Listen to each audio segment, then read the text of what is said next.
And then God spoke to him. I'm telling this for a reason. He said, plant the potatoes. The potatoes are out of sight. They're under the ground, take massive water, and they're in the middle of a drought. His friend said, are you sure you want to plant potatoes? I'm planting potatoes. And one of them said, well, have you heard God? Said, well, yeah, I believe I've heard God. I'm supposed to plant these potatoes. And then the banker calls. The banker always calls.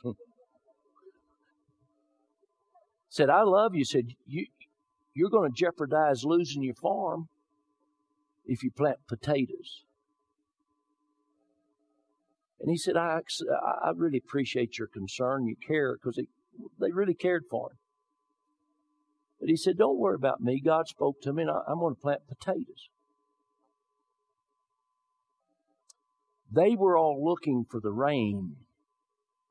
He was looking for the promise. 4 months later, they come out kicking around all the dead stubble. He planted all the potatoes. No rain. Never rained. Remember, this is a true story. One of his friends come out and picked it up and said, man, you think you ought to look? He said, I'm not going to look till God says look. I'm not digging up my seed. I'm not looking till it's ready. God will tell me when it's ready. So in another day or two, God spoke to him. It's time. Call in the folks. And this guy that he used to run around with his hat and his shovel and cussing at him and had got saved too. He was a Zulu. He was his best running mate that worked for him. They dug up the first batch of potatoes. And it was the biggest, nicest potatoes that had ever been grown in that part of the world. But let you get in on something that really God spoke to me in that movie. Everybody else was looking for the rain to make them decide whether they planted the potatoes.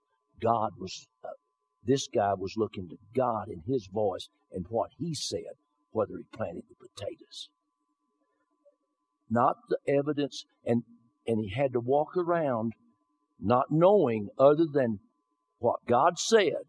Is that true? He said, I believe it's true. No rain makes no difference. Maybe God's speaking to us to realign in this season that we take this word at heart. And no matter what we've done in the past, maybe in the past your potatoes had to have rain. But if God speaks to you in this season, they'll grow without rain. That's a true story. He dug up, and then all his neighbors got on board. They all come and harvested his crop, and he didn't lose his farm. As a matter of fact, it was a high return product. His potatoes brought more money than anything else would bring, and he come out great, and then he began to preach the gospel everywhere. You see, Jesus got rid of his anger. Jesus got rid of his bitterness. Jesus got rid of his rage. He was raging. Had no reason to be. He had a beautiful wife, 4 or 5 wonderful children, all kinds of stuff.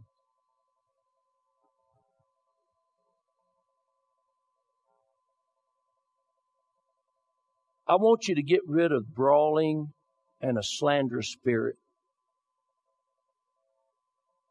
I've made a statement here before several times how I used to be a fighter. I am so unproud of that. But when you're growing up through the ranks and getting revelation, it kind of makes you go back to your manhood.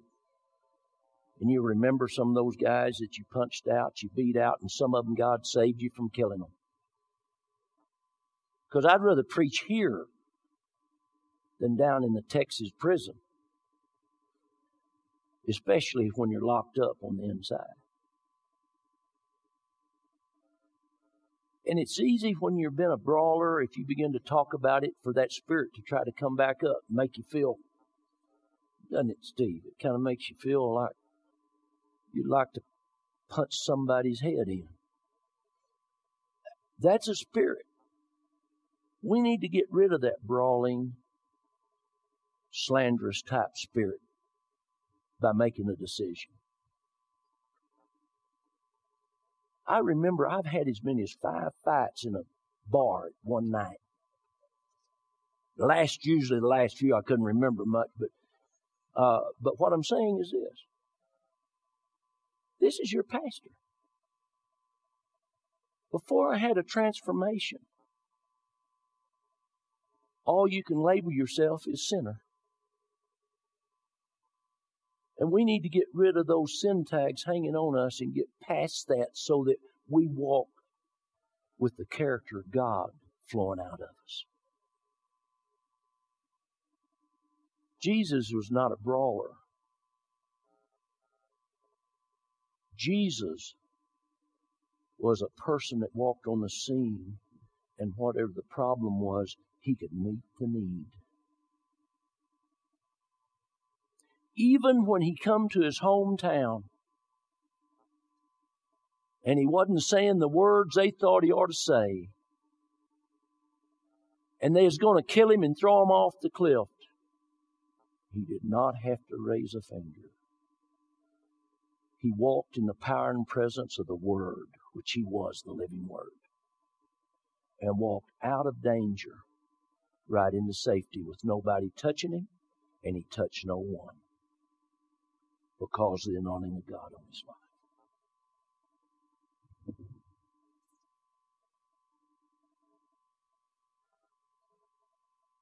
Along with every form of malice,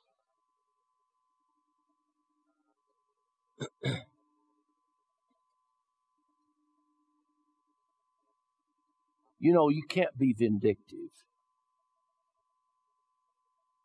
When you get your feelings hurt, people treat you wrong, the first natural response is revenge. The first supernatural response is forgiveness. And God says you're going to be a lot healthier.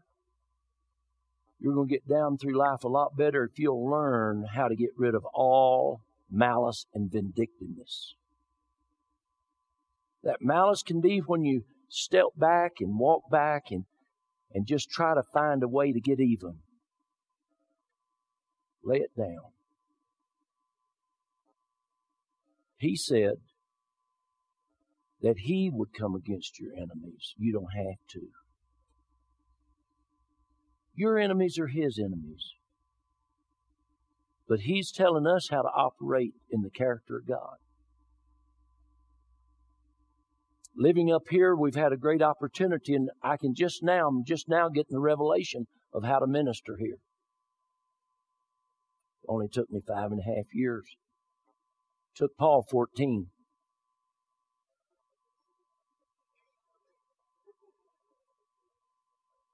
The Apostle Paul said he spent 14 years on the backside of the desert, just learning how to minister to hard-headed folks.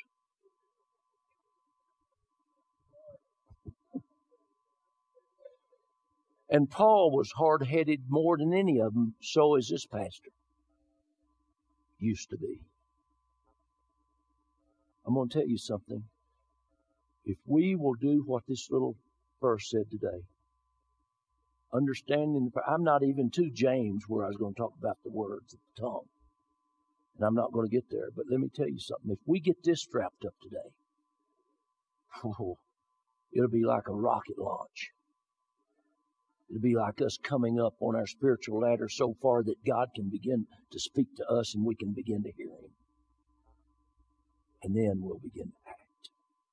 Our character will be developed like never before because of the choices we make to be more like Christ instead of the world.